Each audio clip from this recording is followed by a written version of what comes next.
President Trump's suggestion of using U.S. cities as training grounds for the military. But I want to salute every service member who has helped us carry out this critical mission. It's really a very important mission. And I told Pete, we should use some of these dangerous cities as training grounds for our military, National Guard, but military, because we're going into Chicago very soon. In response, Illinois Governor J.B. Pritzker compared Trump's decision to something Vladimir Putin would do. Trump was speaking at a rare gathering of 800 generals and admirals on Tuesday at Quantico, summoned by Secretary of Defense Pete Hegseth.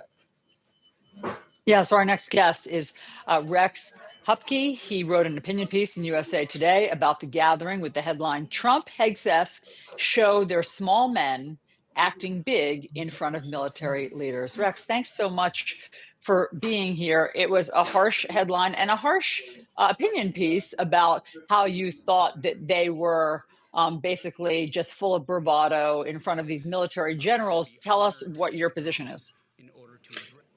Well, pretty much that, I guess. I thought you have. First off, it was a bizarre situation. I mean, the admirals and generals and other military leaders that were gathered there are by definition apolitical, and they had to sit through what, from Trump at least, was in many ways sort of his standard rally speech patter and that sort of stuff. He was insulting past presidents. He called J.B. Pritzker stupid. So he's criticizing a sitting governor. He's bragging about various things, calling America saying he's turned it into the hottest country in the world. And it was a very political speech, which, again, this isn't their role, and they aren't supposed to be in a position like that, which is why it created kind of an odd scenario for him, because he's used to people cheering and whatnot, and it was just totally quiet. The whole thing was odd, to say the least, and most people, I think, agreed with it. And some of the reporting coming out of there, you heard about a lot of the military leaders being a bit uncomfortable with it. The point of it was not very clear, I don't think. I mean, they're spending millions to bring 800, I believe, military leaders in from all corners of the globe. Yeah. And it was so that Pete Hegseth could talk about the warrior ethos that he's promoting. He could call them fat, which he did at one point, which was odd, and Trump could kind of ramble on a bit about things. So it was a strange situation. It was especially strange given that it was on the eve of the government shutdown, and they're blowing money on this. So I hate to interrupt, but yes, indeed. And I spoke to some military officers not in the room after this meeting, and they said, at best, that could have been done in an email. But in terms of the things that were actually, what could come out of this? Like, what are the actual orders, and what could change as a result of this?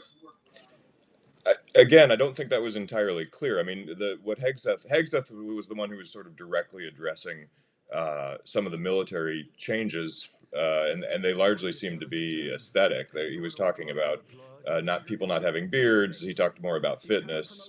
He talked about not worrying about rules of engagement in military combat, which is bizarre. The biggest takeaway, I think, from the whole thing was Trump, when he was talking, throwing out the idea of doing military training in U.S. cities, which, again, that's unheard of. It's should make a lot of people uncomfortable, and I think it does. And it's also strange because, once again, he's describing U.S. cities as if they are Fallujah or something like that. And I live in Chicago, one of the cities that is, being targeted.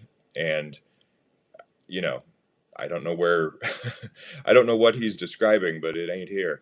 And so, and I don't know what kind of training they're talking about doing in a place that is simply not what he's describing. So it was bizarre. It was a very bizarre moment. Let's get back to what Secretary of Defense Hegseth was saying about military. You called it mostly optics, talking about the beards and other things like that. But there are reports about how there's several, maybe 2/3 of new recruits that don't pass the standard of fitness tests when it comes to being able to do push-ups, pull-ups, running, all of that. I mean, don't you need to be in shape and be able to be physically fit to basically defend our country if needed?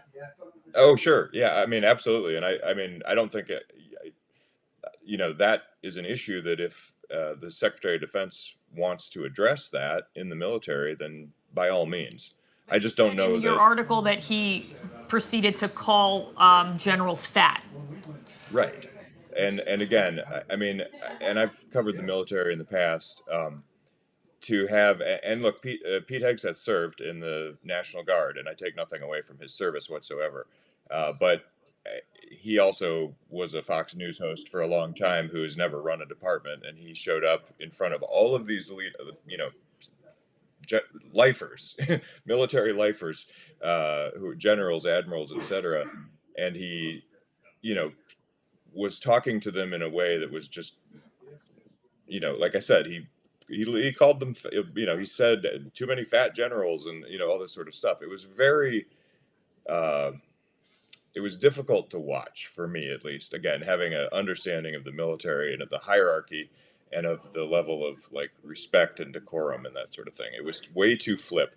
Again, not disagreeing with, soldiers should be in shape and be ready to serve and whatnot, of course. But you don't need to bring all the generals together from all around the world, sit them in a room and do a televised event where you're preaching to them and you're being flip about things. You're using profanity. You're making fun of people with I think he used the term beardos to describe people with beards.